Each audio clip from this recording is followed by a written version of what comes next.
Hello friends, Kanyakumari மாவட்டத்தில் அமைந்துள்ள திருக்கோவில்கள் மற்றும் சுற்றுலாத்தலங்களை பற்றி தொடர் காணொளிகளாக நாம் காண இருக்கின்றோம். அந்த வகையில் இன்று ஆழ்வார்களால் மங்களாசாசனம் செய்யப்பட்ட பெருமாளின் 108 திவ்ய தேசங்களில் ஒன்றாக போற்றப்படும் திருவன்பரிசாரம் திருவாழ்மார்பன் திருக்கோவிலை தாங்க தரிசனம் காணப் போகின்றோம்.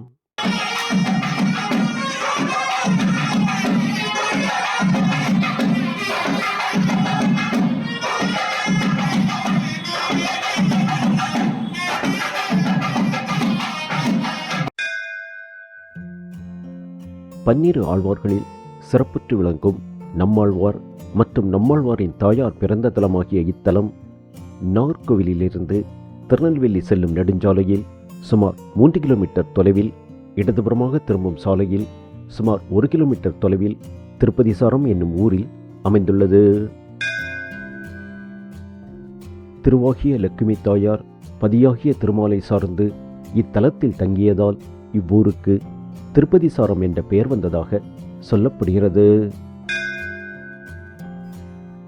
கேரள நாட்டின் ஒரு பகுதியாக இருந்த தமிழ் பேசும் மக்கள் அதிகமாக வாழும் கன்னியாகுமரி மாவட்டம் 1956ஆம் ஆண்டு நவம்பர் 1 நாள் தமிழ்நாட்டோடு இணைக்கப்பட்டது.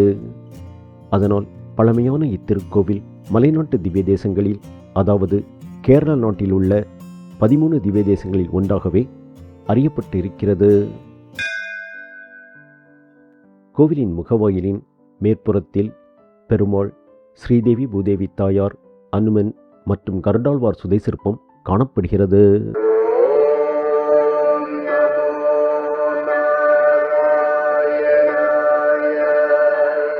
பெருமாளை மனதில் நினைந்தபடி திருக்கோவிலுக்குள் சென்றால் கொடிமரம் காணப்படுகிறது.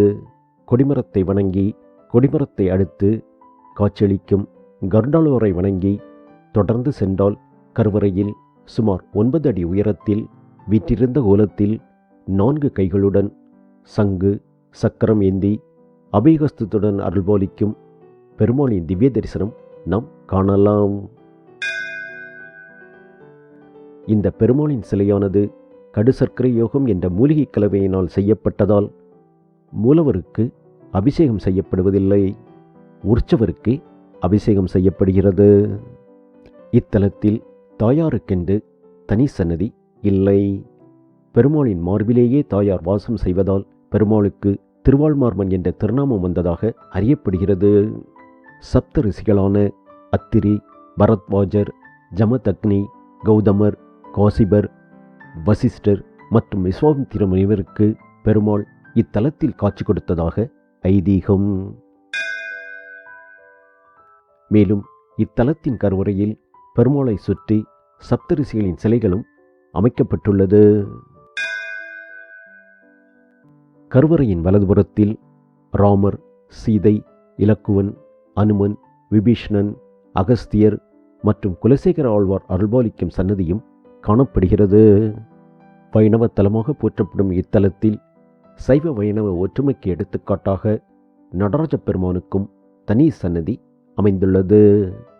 இத்தலத்தின் தலவரலாற்றின்படி திருப்பதிசாரம் என்னும் இவ்வூரில் திருவாழிமார்ப பிள்ளை என்பவரின் மகளாக பிறந்த உதயநங்கைக்கும் குறுநாட்டு கரிமாறன் என்பவருக்கும் திருமணமாகி பல ஆண்டுகள் குழந்தைகள் இல்லாத நிலையில் அவர்கள் திருநெல்வேலி மாவட்டத்தில் திருக்குறுங்குடி என்னும் திவ்யதேசத்திற்கு சென்று பெருமாளை சேவித்து தங்களுக்கு குழந்தை பாக்கியம் அருளுமாறு 41 நாட்கள் விரதம் இருக்கின்றனர். அவர்களின் பிரார்த்தனை பலனாக பெருமாள் அசிரீரியாக அவர்களிடம், உங்களுக்கு ஆண் குழந்தை ஒன்று பிறக்கும், அது உங்களுக்கு பல கீர்த்திகளை பெற்றுத்தரும் என்றும், அந்த குழந்தை பிறந்த சில நாட்களில் அந்த குழந்தையை ஆழ்வார் திருநகரி திவ்யதேசத்திற்கு கொண்டு செல்லுமாறு பணிக்கின்றார். அதன் பிறகு உதயநங்கை கர்ப்பம் தரித்து ஆண் குழந்தை ஒன்றை பெற்றெடுக்கின்றாள்.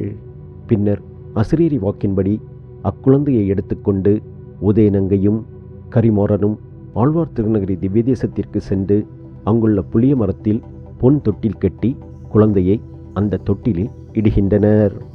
அக்குழந்தையை தொட்டிலில் இட்ட சில நிமிடங்களில் அக்குழந்தை தொட்டிலில் இருந்து இறங்கி அந்த புளிய மரத்தில் இருந்த ஒரு பொந்தில் பத்மாசன நிலையில் யோக நிஷ்டையில் அமர்கிறது.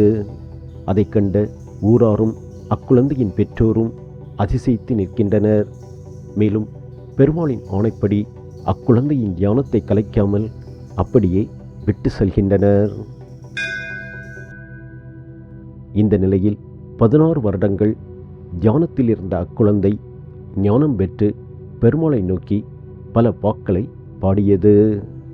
மேலும் அக்குழந்தை பக்தர்களாலும் மக்களாலும் நம்மாழ்வார் என்று போற்றப்பட்டது.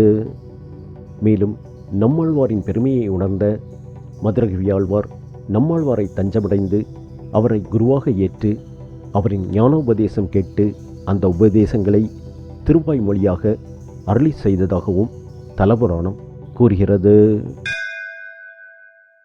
சேரநாட்டு மன்னனாக இருந்து பெருமாளின் மீது கொண்ட பக்தியினால் குலசேகர ஆழ்வார் என்று போற்றப்பட்ட மன்னன் இத்தலத்திற்கு பல திருப்பணிகளை செய்துள்ளதாக அறியப்படுகிறது. இத்தலத்தில் வைகுண்ட ஏகாதசி பெருவிழா சிறப்பாக கொண்டாடப்படுகிறது. மேலும் சித்திரை மாதம் 10 நாட்கள் பிரம்மோற்சவம் நடைபெறுகிறது. இக்காணொளியில் திருவன்பரிசாரம் திவ்யதேசம் தரிசனம் கண்ட நாம் அடுத்த காணொளியில் கன்னியாகுமரி மாவட்டத்தில் அமைந்துள்ள மற்றொரு திவ்யதேசமான திருவட்டாறு ஆதிகேசவ பெருமாள் திருக்கோவிலை தரிசனம் காணலாம். காணொளிகளை தொடர்ந்து பாருங்கள். உங்கள் ஆதரவுக்கு நன்றி. வணக்கம்.